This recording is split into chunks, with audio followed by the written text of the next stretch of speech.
Ketika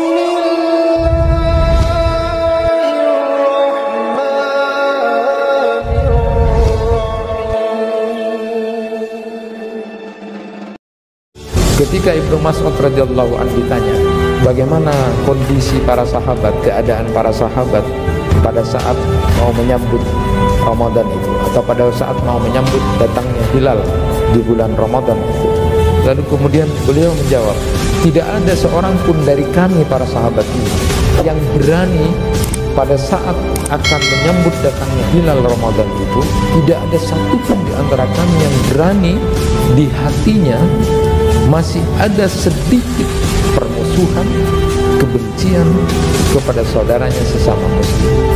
Amalan yang paling utama di bulan Sya'ban adalah kebersihan hati. Hatinya sudah sangat bersih, tidak ada lagi kemudian.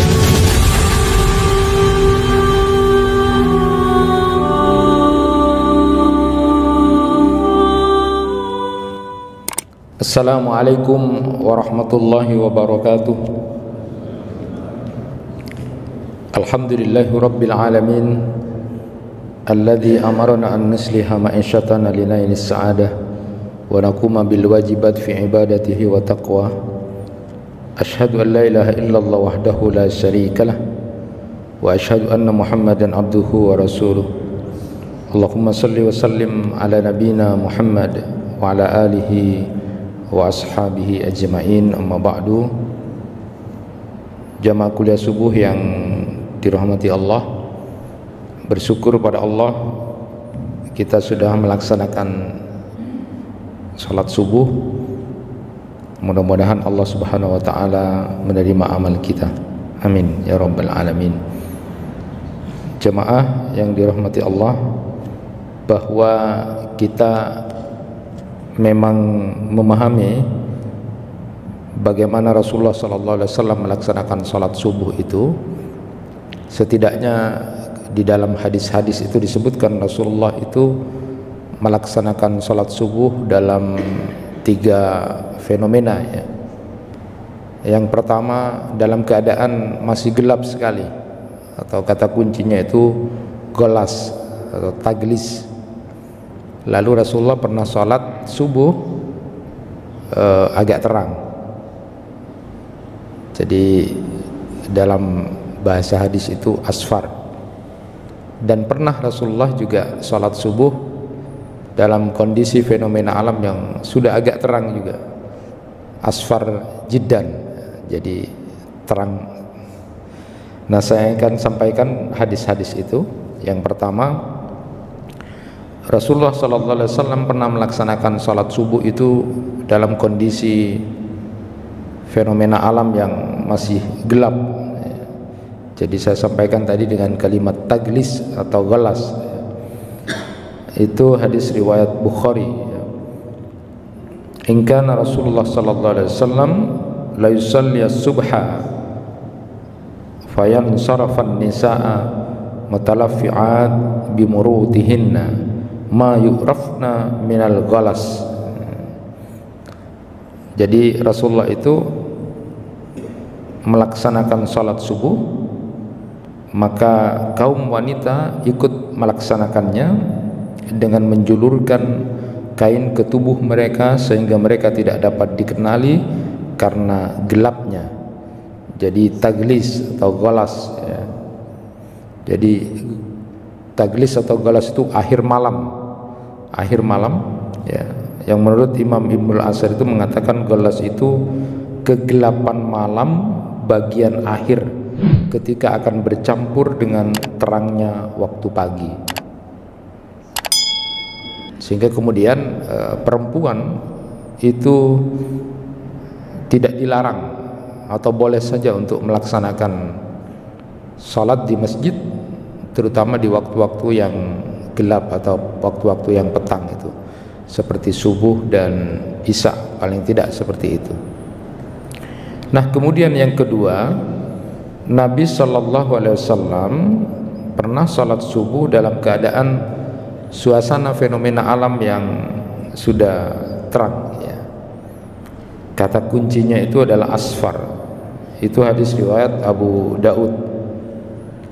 wa shalla subha marratan bi ghalasin summa shalla marratan ukhra fasfara biha summa kanat salatuhu ba'da dhalika at-taghlis hatta mata wa lam ya'ud ila ayyusfira. Dan beliau Rasulullah sallallahu alaihi wasallam salat subuh di saat waktu masih gelap pada akhir malam. Kemudian beliau salat pada kesempatan lain ketika mulai masuk pagi sudah terang.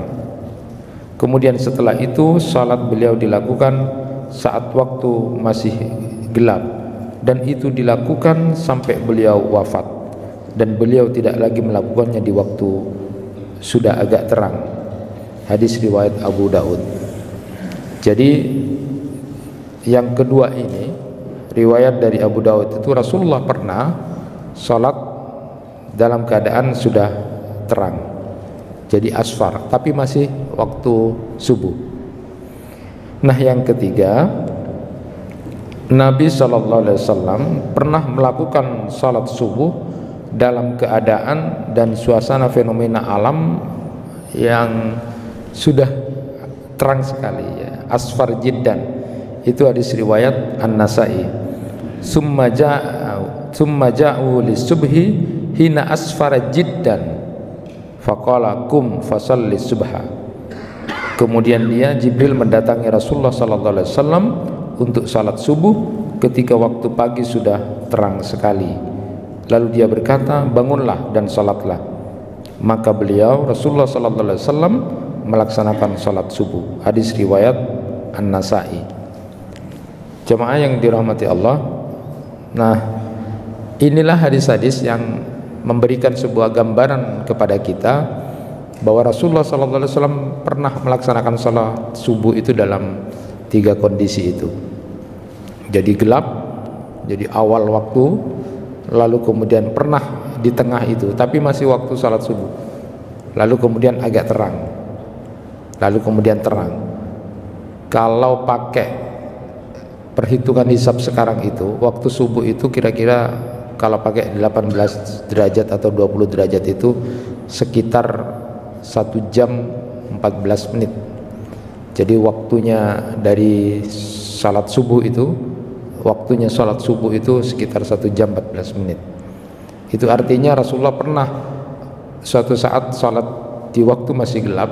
Jadi di awal-awal waktu itu, setelah dikumandangkan azan, lalu kemudian ada salat di situ, lalu kemudian dikiran sedikit, kalau pakai menit kurang lebih kira-kira 10 menit di awal itu masih gelap.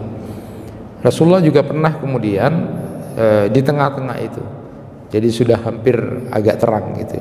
Dan pernah Rasulullah kemudian salat masih waktu subuh di waktu yang agak terang itu. Nah, para ulama kemudian berbeda pendapat, ya, mana yang lebih utama di waktu gelap itu atau agak terang atau sudah terang itu. Hampir seluruh ulama, ya, jadi Imam Malik, Imam Syafi'i dan Imam Ahmad, lalu kemudian di sini disebutkan Al-Auza'i, Abu Ja'far, itu menyatakan bahwa salat waktu dalam keadaan masih gelap itu lebih utama dibanding salat subuh di waktu yang sudah agak terang. Karena itu ghairu mandub, ya, tidak dianjurkan kalau sudah terang. Tetapi kemudian kalangan Kufiyun itu, penduduk Kufah itu seperti Abu Hanifah itu dan para sahabat yang lain juga termasuk As-Sauri di sini disebutkan. Kemudian ulama-ulama lainnya menyatakan bahwa sholat penduduk kebanyakan Irak itu lebih suka kalau sudah agak terang, jadi lebih utama agak terang. Nah, jamaah yang dirahmati Allah, ini memberikan sebuah gambaran kepada kita bahwa fenomena masalah subuh ini menjadi sesuatu yang menarik untuk dikaji dan dibahas, ya, dengan asumsi bahwa ada fajar kadhib, ada fajar sodik. Jadi mulainya waktu salat subuh itu adalah pada saat fajar shadiq sampai terbitnya matahari, itu waktunya. Jadi kalau pakai ukuran 18 derajat atau 20 derajat tadi sudah saya sampaikan sekitar 1 jam 14 menit. Nah, jemaah yang dirahmati Allah, setidaknya kita mengenal ada 2 riwayat yang sudah masyhur bagaimana Rasulullah SAW bangun di waktu salat subuh itu sudah agak terang, itu sudah agak terang. Pertama, tapi masih dalam waktu salat subuh, masih dalam waktu salat subuh. Jadi kalau pakai 1 jam 14 menit itu masih salat subuh. Nah, Rasulullah SAW dalam salah satu riwayat pernah kemudian bangun itu sudah dalam kondisi agak terang. Itu ada satu riwayat bahwa Rasulullah SAW terlambat salat subuh itu saat beliau menerima wahyu, inna fi khalqis samawati wal ard wa ikhtilafil laili wan nahar la ayatil liulil albab. Jadi ini ketika disamperin oleh Bilal untuk menjadi imam, Rasulullah menyatakan, baru saja aku mendapatkan wahyu tentang itu. Celaka orang yang baca ayat ini lalu kemudian tidak mengamalkan. Jadi karena turunnya wahyu itu, Rasulullah SAW sempat dalam tanda petik waktu salat subuhnya agak terang, tapi masih dalam waktu salat subuh. Nah, fenomena ayat ini yang kemudian memberikan gambaran kalau mau belajar ilmu tidak hanya ansih seolah-olah kelihatan ilmu-ilmu yang harus agama gitu, tapi juga kita penting untuk belajar ilmu falak, ilmu astronomi, ilmu bumi, geofisika, geologi. Karena Rasulullah SAW menyatakan siapa yang baca ayat ini lalu kok kemudian dia tidak mengamalkan, maka kita juga penting untuk belajar untuk mengetahui tentang fenomena alam itu. Sebagai bagian perwujudan, kita sudah baca ayat itu lalu kemudian bertafakkur terhadap apa yang menjadi ciptaan Allah. Dan yang kedua riwayat, dan ini sudah masyhur sering kita sampaikan, bahwa Rasulullah SAW pernah juga sholat subuh terlambat itu sudah agak terang saat beliau kemudian didatangi oleh malaikat Jibril. Jadi ketika Rasulullah salat malam, lalu kemudian ketika menjelang subuh itu sempat tertidur sebentar lalu kemudian bermimpi. Dan di dalam mimpi itu Rasulullah SAW melihat bagaimana perdebatan malaikat di tempat yang paling tinggi, ya. Perdebatan itu tentang kafarat, tentang kira-kira amalan-amalan yang bisa punya nilai tinggi di hadapan Allah Subhanahu wa taala. Dan sudah kita sebutkan, pernah kita sebutkan bahwa amalan itu adalah saat dia berwudu di waktu yang sangat dingin, dan yang kedua kaki kita ketika melangkahkan ke masjid, dan yang ketiga adalah pada saat kita menunggu antara salat satu dengan salat yang lain. Jadi karena mimpi itu Rasulullah SAW kemudian datang ke subuh itu dalam keadaan yang sudah agak terang. Lalu kemudian di riwayat itu juga disebutkan beberapa amalan yang kemudian bisa mengangkat derajat manusia di hadapan Allah. Amalan itu diantaranya adalah menyantuni orang-orang miskin, lalu berkomunikasi dengan orang lain dengan perkataan yang lembut, lalu kemudian mengerjakan salat malam di saat banyak orang yang dalam kondisi tidur. Jadi inilah 2 riwayat yang kemudian memberikan gambaran Rasulullah pernah datang ke subuh itu dalam keadaan sudah agak siang, artinya tetap masih dalam waktu salat subuh. Jadi yang pertama tadi bercerita tentang turunnya wahyu, inna fi khalqis samawati wal ard wa ikhtilafil laili wan nahar la ayatil liulil albab tadi, yang kemudian Rasulullah sempat menangis, meneteskan air mata, lalu kemudian mengatakan siapa yang baca ayat ini kok tidak diamalkan, maka kemudian dia akan celaka.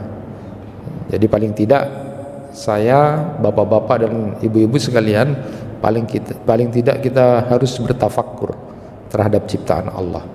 Dan yang kedua tadi, Rasulullah SAW sempat tertidur dan dalam tidur beliau bermimpi tentang pembicaraan malaikat di tempat yang paling tinggi, tentang kafarat, tentang sesuatu yang luar biasa nilainya bagi seorang hamba, yaitu berwudu jengaja dalam kondisi dingin pun, dalam kondisi yang begitu sangat menyulitkan, tapi dia tetap berwudu untuk melaksanakan sholat itu.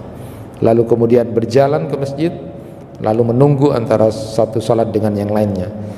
Lalu 3 amalan yang akan mengangkat derajat seorang hamba itu, yaitu menyantuni orang-orang miskin, lalu saat berbicara dengan orang lain dia berbicara dengan santun, berkomunikasi dengan santun. Lalu kemudian dia melaksanakan sholat malam di saat banyak orang tidur. Nah, jemaah yang dirahmati Allah, itulah fenomena hebatnya sholat subuh itu. Kita sering diperdengarkan atau disampaikan bahwa nilai keutamaan sholat subuh itu yang pertama adalah pahala sholat subuh yang kita lakukan ini nilainya hampir seperti orang yang kemudian sholat 1 malam penuh. Ya, ketika sholat isya kita bangun dengan jamaah, lalu kemudian sholat subuhnya kita lakukan dengan berjamaah pula, maka nilainya itu sama seperti orang sholat 1 malam penuh. Dan yang kedua, bahwa sholat subuh yang kita lakukan ini merupakan sumber cahaya di hari kiamat. Basyiril masaina fid dzulmi ilal masajid bin nur atam yaumal qiyamah. Jadi berikan kabar gembira kepada orang-orang yang berjalan di waktu masih gelap untuk datang ke masjid, nanti dia akan mendapatkan cahaya yang sempurna di hari kiamat. Jadi untuk membedakan dengan orang-orang yang lain itu salah satu diantaranya umatnya Nabi Muhammad yang nanti bercahaya itu adalah orang yang terbiasa untuk melaksanakan sholat di waktu-waktu gelap. Jadi paling tidak waktu sholat subuh, waktu sholat maghrib dan sholat isya itu dia lakukan ya. Dia berjalan ke masjid dan ini menjadi modal dia akan mendapatkan cahaya di saat nanti di hari kiamat banyak kesulitan-kesulitan yang terjadi. Yang ketiga itu bahwa dengan sholat subuh itu dapat surga yang dijanjikan. Man shallal bardain dakhalal jannah. Siapa yang kemudian salat di waktu bardain itu, waktu yang kemudian petang atau dingin itu, maka dia akan dijamin masuk surga. Kemudian berikutnya juga disebutkan bahwa waktu salat subuh ini lebih mulia dari dunia dan isinya. Itu sudah kita pahami bersama, hadis masyhur yang sudah kita pahami bersama, rakaatul fajri khairum minad dunya wa ma fiha. Tapi sering itu dijadikan template itu ya. Jadi kalau ada orang terkaya di dunia ini, maka seorang hamba yang kemudian melaksanakan sholat subuh itu jauh lebih kaya dari itu ya. Kemudian berikutnya disebutkan bahwa waktu subuh ini akan menjadi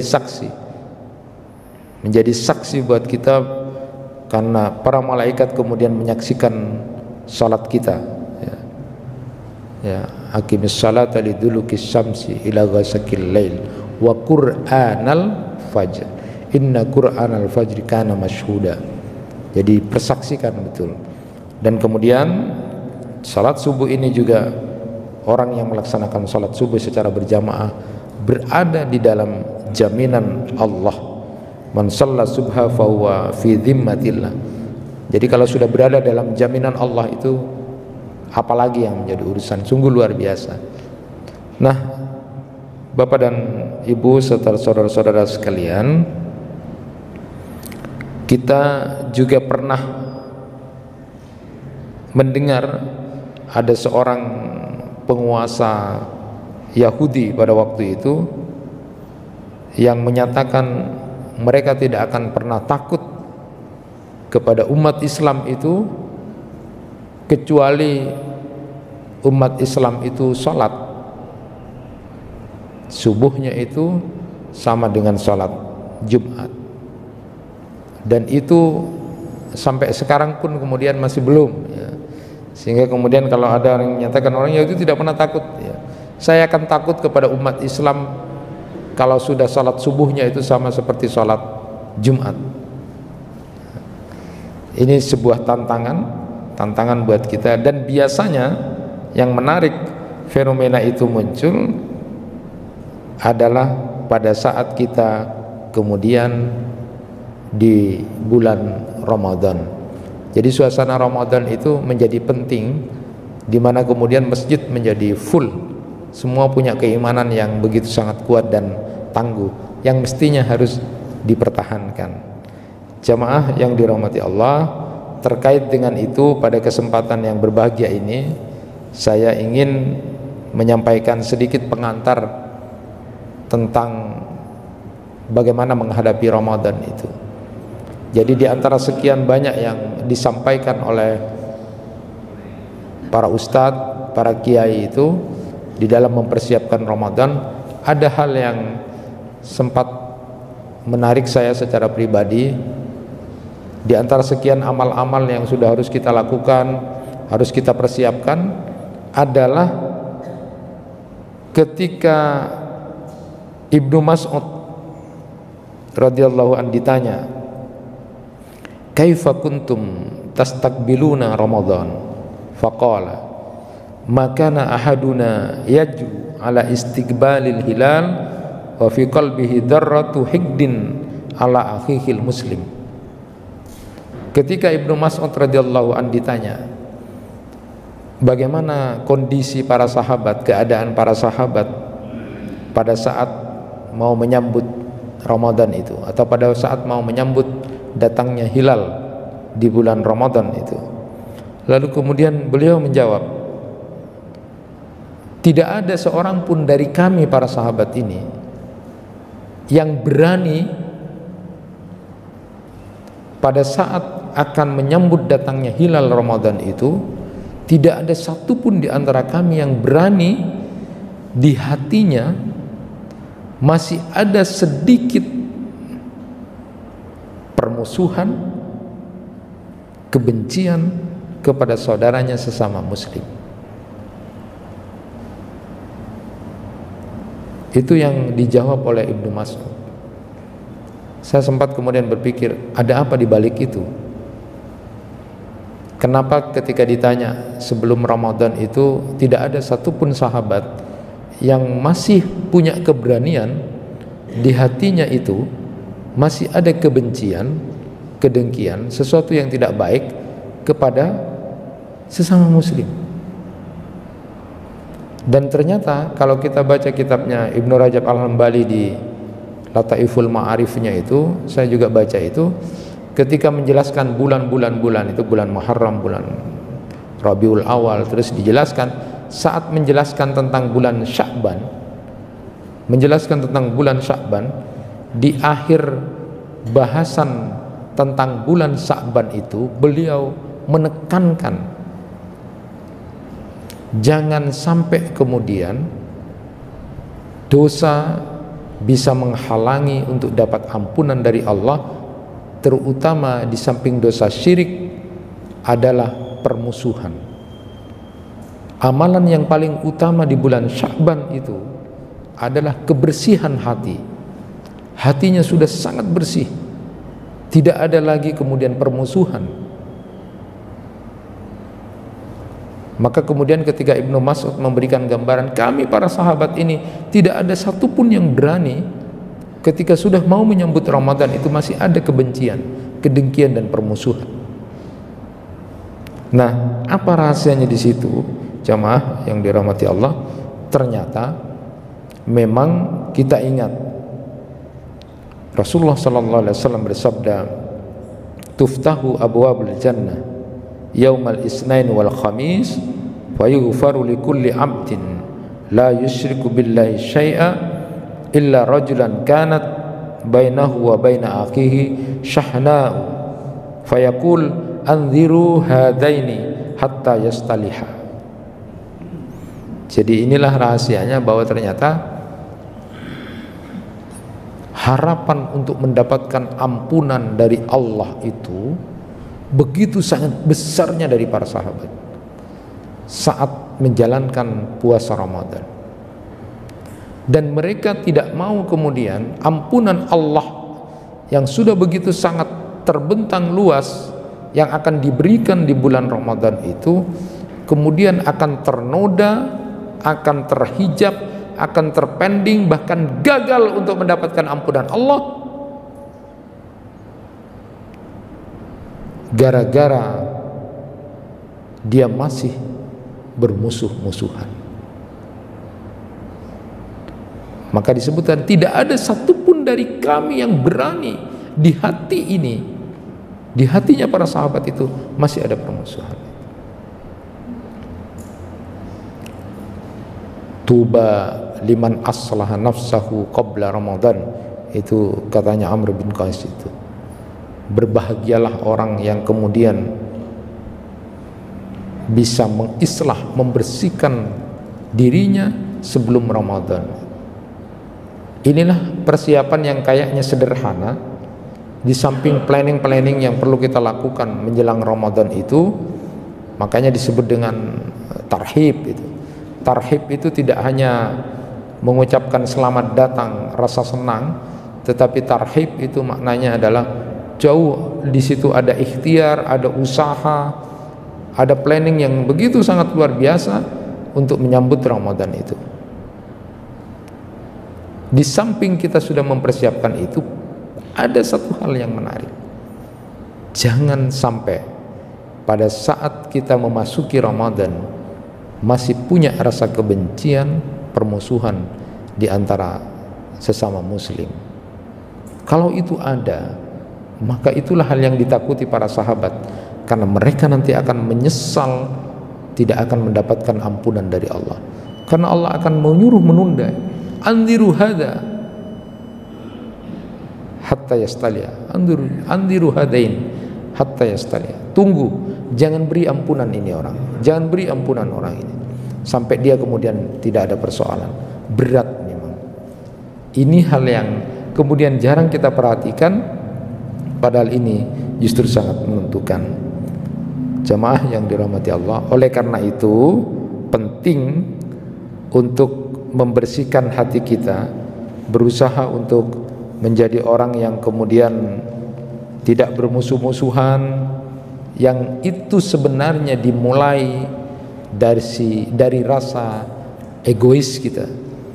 Kalau dalam ilmu psikologi, kenapa orang kemudian masih seperti itu?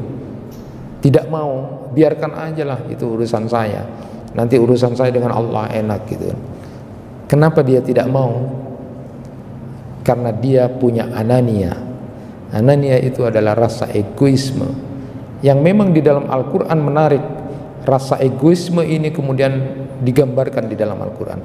Saya ingin menggambarkan dulu bagaimana Al-Quran menyampaikan egois itu, performan atau gambaran-gambaran orang egois di dalam Al-Quran itu. Yang pertama, Al-Quran menggambarkan bahwa orang yang egois itu, cirinya itu, dia itu ingin menangnya sendiri, tidak ingin dirugikan oleh orang lain saat dia kemudian berada dalam sesuatu, tetapi pada saat dia menjadi pelaku kemudian dia mengentengkan. Itu di dalam Quran surat Al-Mutaffifin ayat 1-3. Mari kita coba renungi dan coba bermuhasabah tentang ayat ini.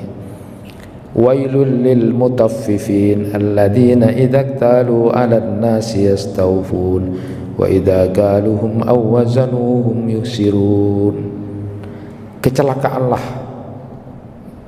bagi orang-orang yang curang, yaitu apabila menerima timbangan atau takaran dari orang lain, mereka meminta untuk dipenuhi.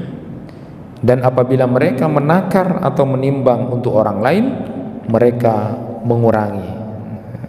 Ini karakter, ini performan orang-orang yang kemudian digambarkan menjadi orang yang egois. Bahasanya kalau bapak-bapak datang ke pedagang minta ditimbang, timbang patepak tempeng patepak, tambah, itu kita.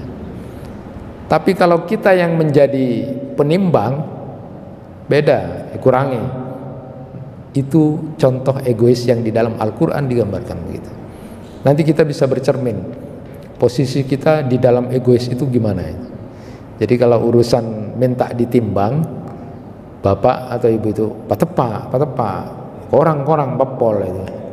Tapi saat jadi penimbang, kita misalnya, kita kurangi, menjak lari ya tepak. Itu contoh di dalam Al-Quran. Kita hanya sekedar ingin ngorek lebih dalam tentang kebersihan hati kita. Dalam konteks tadi, permusuhan itu muncul karena rasa egois. Kalau kita masih punya rasa egois seperti itu, masih ada bibit-bibit seperti itu di dalam hati, berarti kita masih punya rasa anania, rasa egoisme itu. Dan itu menjadi bibit, kemudian kita menjadi orang yang tidak mau untuk tidak mau bermusuhan itu. Masih tetap aja. Berarti egoisnya kita masih kadarnya agak tinggi. Itu di dalam Al-Quran begitu.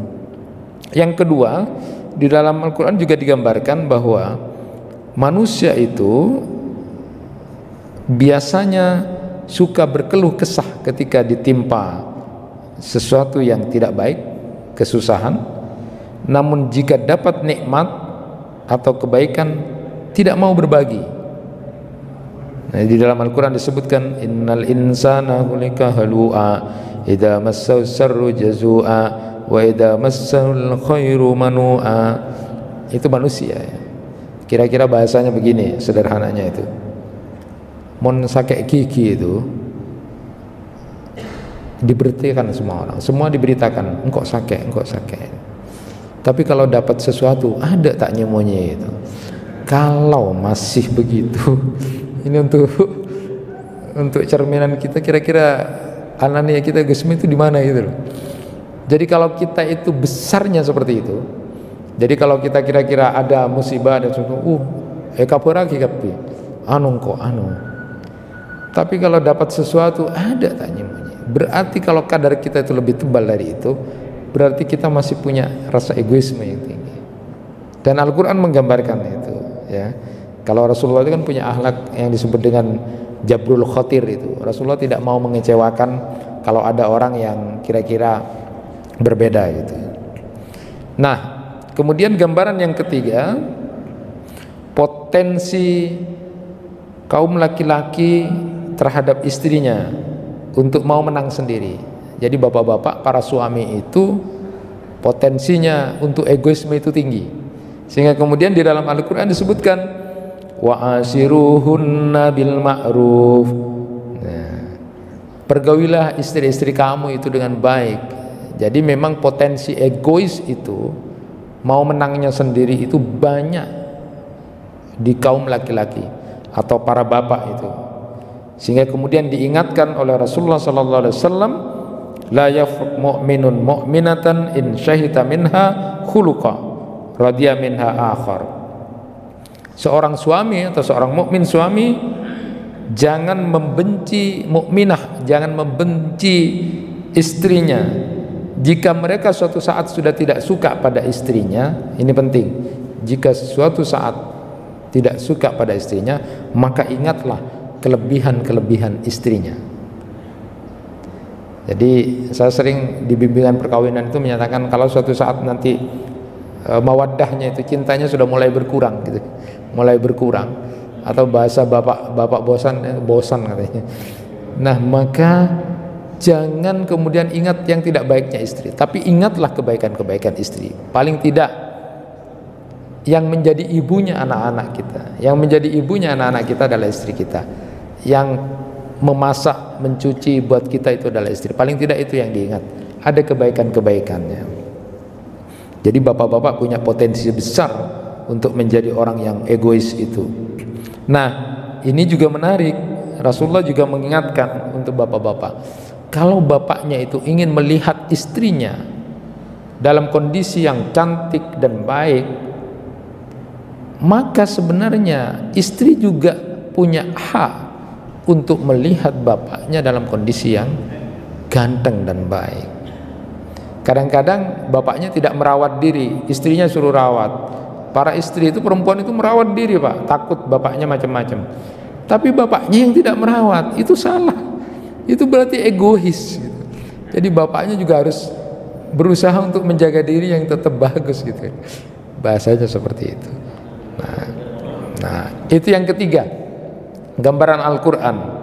Nah, ini lagi. Kemudian yang keempat, yang egois itu juga gambarannya adalah keengganan kaum wanita untuk dimadu. Itu juga egois ya, egois. Ya ibu-ibu jangan kiri saya nanti. Nah, ini cuma gambaran bahwa ketika istri itu tidak mau dimadu, itu juga egois ya. Kalau bapak-bapak dalam konteks tadi sudah bisa menjadi orang egois dalam sifat keseharian, ternyata juga digambarkan di sini dalam hadis itu, innallaha katabal ghairah 'alan nisa wal jihad 'alar rijal faman sabara minhunna ihtisaban kana laha ajrun syahid. Sesungguhnya Allah menuliskan kecemburuan atas wanita dan jihad atas laki-laki, maka barang siapa dari mereka sabar dan ikhlas, maka baginya pahala orang mati syahid. Jadi Islam itu memberikan kebolehan untuk poligami, itu memberikan kebolehan ya. Jadi kalau ibu-ibu atau para istri kemudian itu enggan untuk dimadu, maka itu juga egoisme. Egois itu namanya. Tetapi di sisi lain tentu ada persyaratan-persyaratan yang harus dilakukan oleh para bapak ya. Tidak dengan mudah langsung begitu. Harus ada hal-hal yang kemudian dimusyawarahkan. Tetapi keengganan kalau sudah memang memenuhi syarat, perlu dan tidak ada masalah, tapi masih tidak mau, itu adalah bagian dari egoisnya kaum perempuan ya. Yang terakhir itu gambaran di dalam Al-Quran, orang yang egois apa tidak, karena ini bagian dari cermin untuk muhasabah kita, adalah digambarkan orang yang kemudian tidak mau menyebut orang yang dibenci, padahal penting atau perlu untuk disebut. Jadi kalau kita tidak menjadi orang yang ada di dalam Al-Quran disebutkan, wala yajrimannakum mana'an qaumin alla ta'dilu. Janganlah kebencianmu terhadap satu kaum mendorongmu untuk tidak berlaku adil. Jadi apakah kita termasuk orang yang punya egois tinggi atau tidak? Tanya pada diri kita. Kalau kita tidak mau menyebut si A karena kita benci, padahal perlu disebut pada saat kita komunikasi, oh iya itu dia bagus, tapi karena kita benci sama dia lalu tidak disebut, berarti kita egois. Padahal di dalam ayat Al-Quran disebutkan, jangan kebencian kamu terhadap seseorang, terhadap satu kaum membuat kamu berlaku tidak adil. Kalau memang pantas untuk disebut-sebut, tapi kalau kita tidak mau, harap mata sepuk, padahal dia kan penting untuk disebut, beci engkau, nah, itu berarti kita tidak adil. Itu berarti kita egois. Inilah bapak-bapak dan saudara-saudara sekalian, kalau para sahabat saja menyatakan kami itu tidak berani menyambut bulan Ramadan, tetapi di hati kami masih ada kebencian, masih ada permusuhan, kami tidak berani untuk menghadapi Ramadan, karena kami tidak ingin menukar ampunan Allah terpending, gagal gara-gara seperti itu. Makanya Ibnu Rajab Al-Hambali menyatakan bahwa amal utama adalah membersihkan hati di bulan Sya'ban pada saat kita ingin menyambut Ramadan. Itu yang bisa disampaikan untuk para bapak dan ibu. Inilah cerminan kepada kita, di mana kita sudah menakar apakah kita termasuk orang yang egois atau tidak tadi, dengan cara paling tidak ilmu-ilmu Al-Quran itu sudah kita pelajari untuk kita jadikan rujukan untuk kita tidak menjadi orang yang egois, mencoba untuk memanajemen hati agar kita kemudian tunduk kepada aturan-aturan agama, aturan-aturan yang sudah disebutkan di dalam Al-Quran maupun hadis-hadis Rasulullah SAW. Selamat melaksanakan ibadah puasa nanti kira-kira dalam waktu yang akan datang. Mudah-mudahan Allah Subhanahu wa taala bisa memberikan kekuatan kepada kita, kekuatan iman, keadaan yang nyaman, kesehatan, sampai kita full mendapatkan pertolongan dari Allah, sampai kepada tujuan untuk mendapatkan ampunan dan pembebasan dari api neraka. Itu yang bisa disampaikan, mudah-mudahan bermanfaat. Kurang lebihnya mohon maaf. Wassalamualaikum warahmatullahi wabarakatuh.